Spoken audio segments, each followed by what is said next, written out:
Di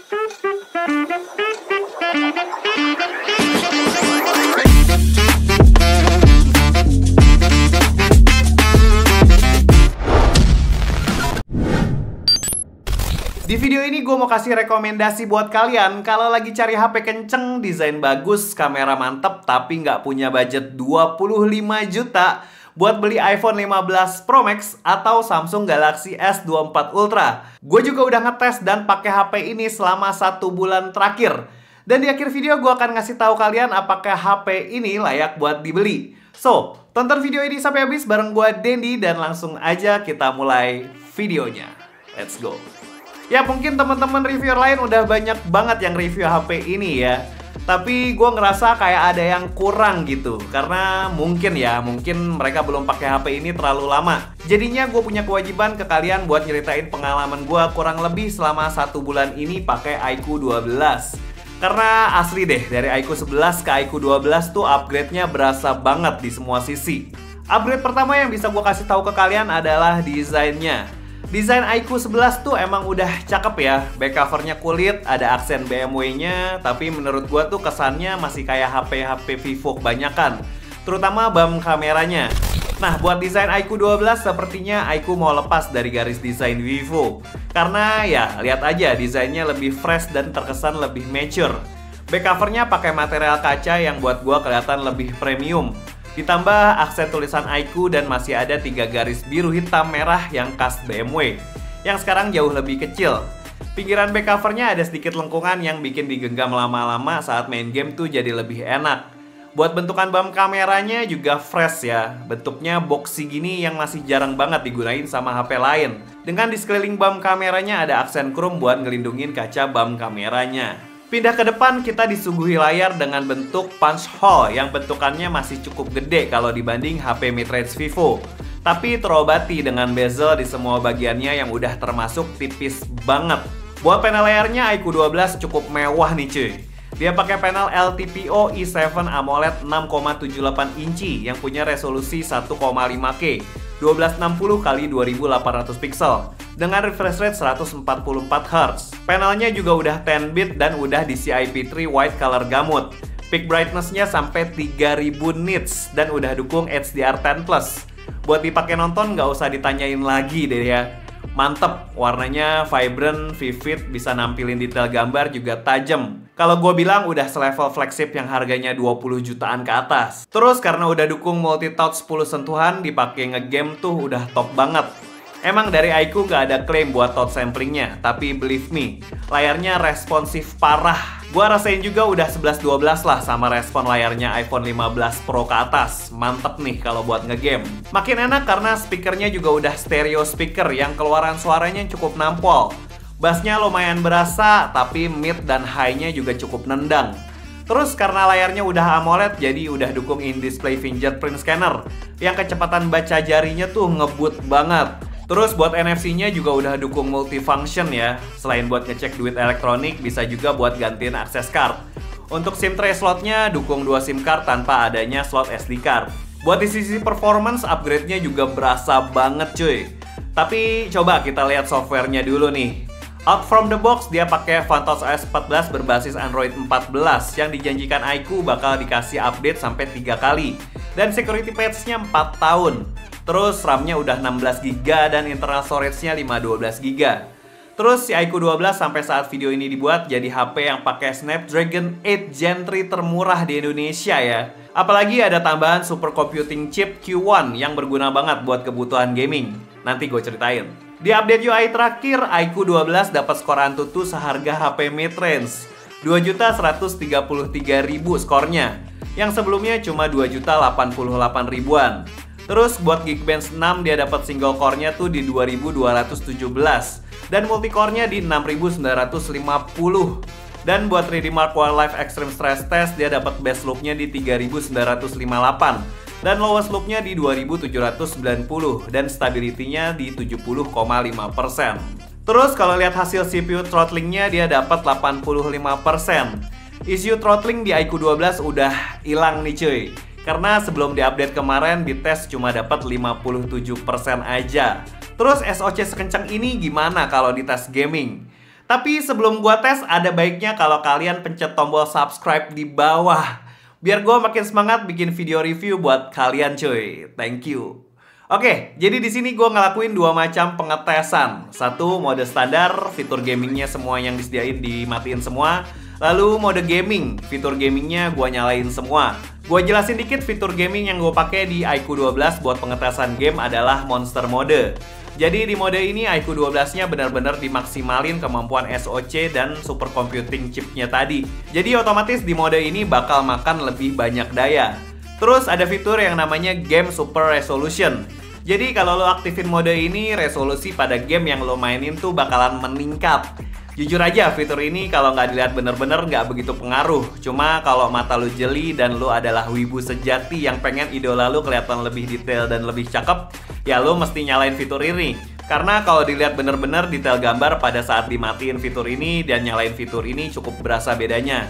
Sama fitur satu lagi yang menurut gue jadi game changer buat iQOO 12 adalah Game Frame Interpolation. Jadi kalau lo aktifin fitur ini, supercomputing chip Q1 tadi yang gua udah kasih tahu bakalan nambah frame saat lo main game. Jadi kalau lo misalnya main Genshin di rata kanan 60 fps, supercomputing chip Q1-nya ini bisa memanipulasi layar sedemikian rupa sehingga frame yang ditampilin tuh sesuai specs layarnya yang 144 Hz. Sehingga tampilan gamenya bakal ikut ke 144 fps. Fitur gamingnya ini sebenarnya nggak terlalu signifikan di game enteng yang bisa 120 fps kayak Mobile Legends. Saat di mode standar, gua tes dia hampir selalu rata cuy di 120 fps. Kalau lo lihat ada frame drop dikit itu cuma pas lagi di lobby dan setting-setting grafik aja. Dan di mode standar dia dapat rata-rata fps-nya di 114 fps. Nah, saat gue nyalain fitur gamingnya dia emang jalan di 144 fps ya. Tapi Taco Stats tuh cuma ngebaca di 120 fps aja karena ya aplikasi ini belum kompatibel sama fitur canggihnya iQOO. Jadi lu mesti aktifin FPS meter yang ada di developer option. Tapi kayak yang gue bilang tadi, kalau game yang udah bisa jalan di 120 fps dan lu nyalain game mode dan main game di 144 fps, perbedaan framenya itu cuma 24 fps. Nggak begitu berasa cuy. Tapi adanya fitur ini ya nice to have ya buat lo yang kurang puas main ML di 120 fps. Oh iya, pas fitur gamingnya nyala, rata-rata fps-nya yang dicatat Taco Stats dapat 117 fps. Terus gue cobain game yang bisa di 90 fps kayak PUBG Mobile. Settingannya bisa di smooth 90 fps, max-nya itu di Ultra HDR Ultra. Tapi karena mau ngetes 90 fps-nya, jadi gua taruh di smooth 90 fps. Lagi-lagi, di mode standarnya aja fps-nya rata atas terus cuy. Experience mainnya ya udah pasti enak lah ya. Gyronya juga sangat bisa diandalkan.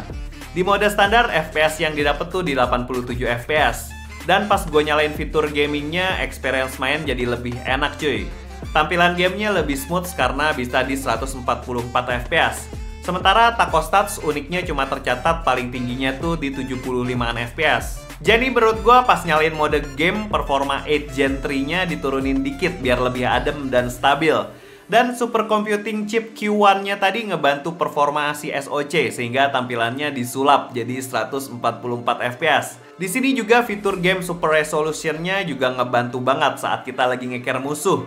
Kelihatan jelas banget cuy.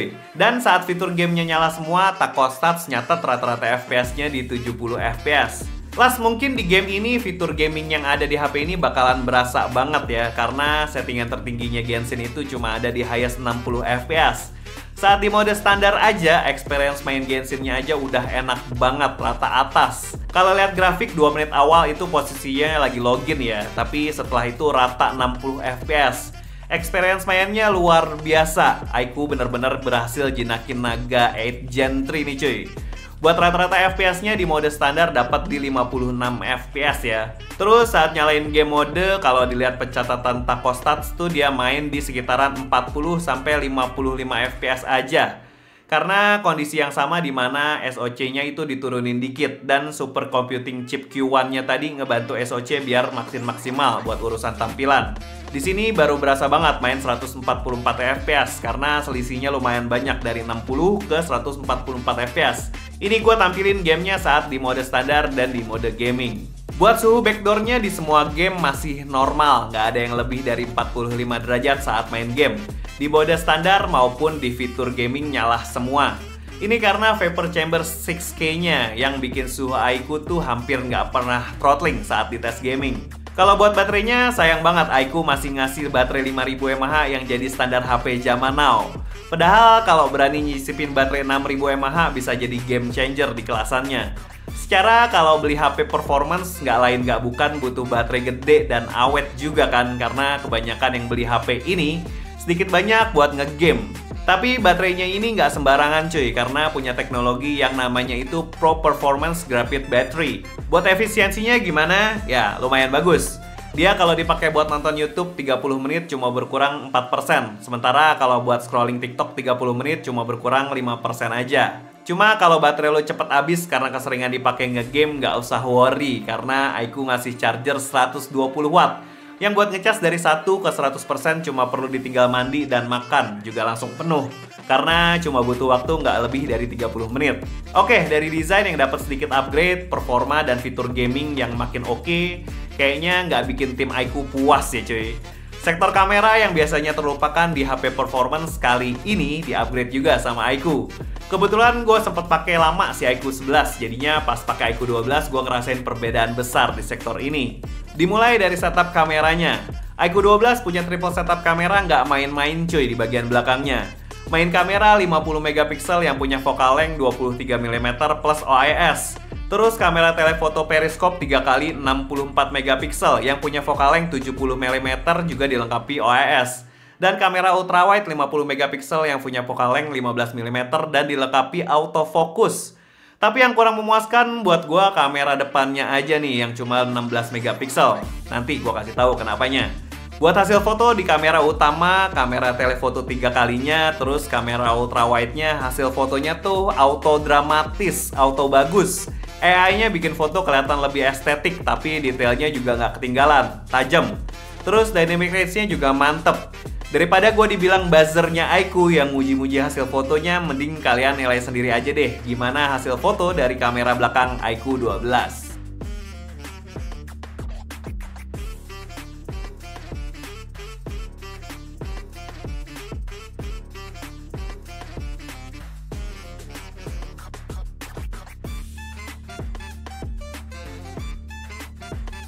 Yap, karena udah dimanjakan sama hasil foto yang cakep tadi dari kamera belakangnya si iQOO, saatnya gue share hasil kamera depannya yang agak bikin kecewa.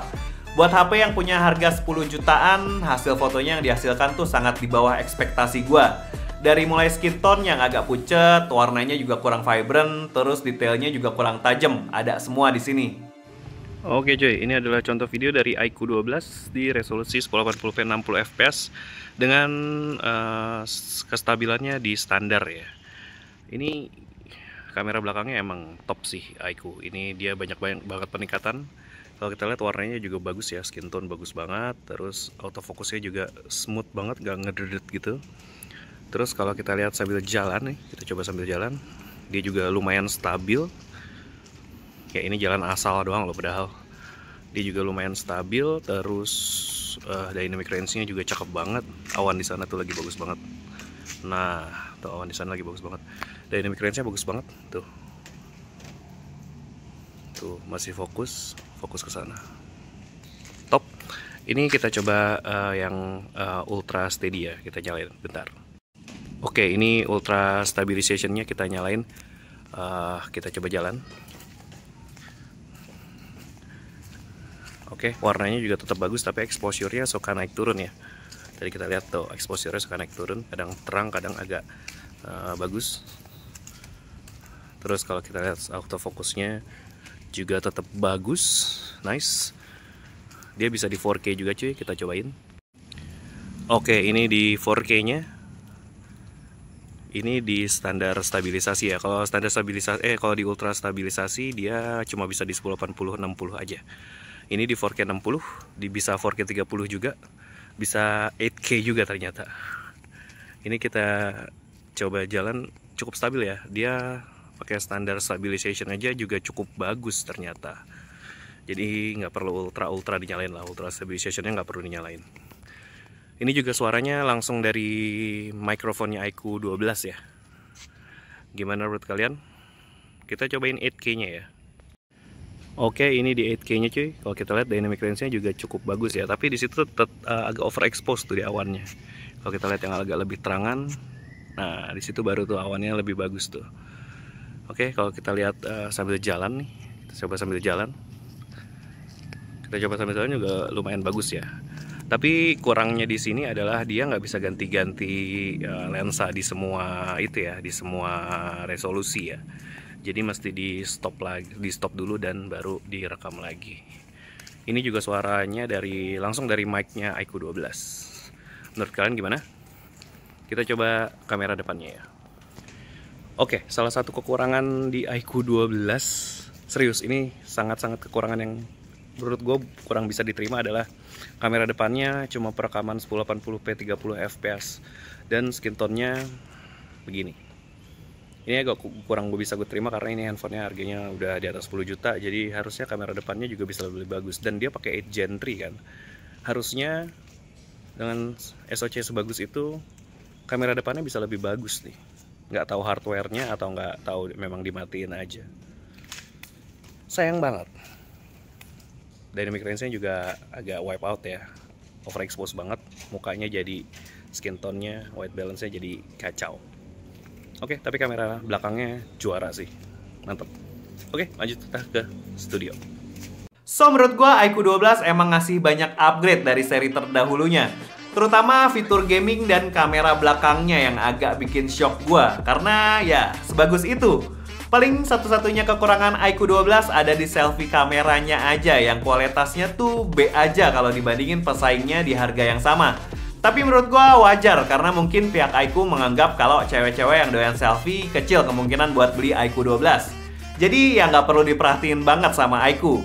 Tapi mungkin ini bisa jadi ruang improvement ya buat iQOO di masa mendatang buat penerus iQOO 12 nanti. Tapi apapun itu, dengan harga 10 jutaan, lu bisa dapat performance yang bagus, kualitas layar yang selayaknya HP 20 jutaan, dan kualitas kamera yang bisa bersaing sama smartphone flagship lainnya, terutama kamera belakangnya ya. Menurut gua, iQOO 12 layak banget buat kalian beli.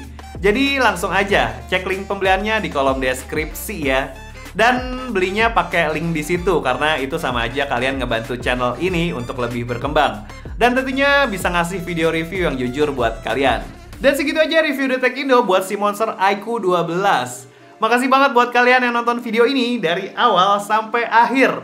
Jangan lupa like video ini dan share video ini ke teman-teman kalian yang membutuhkan. Dan jangan lupa buat subscribe channel ini kalau belum, follow juga IG dan TikTok kita.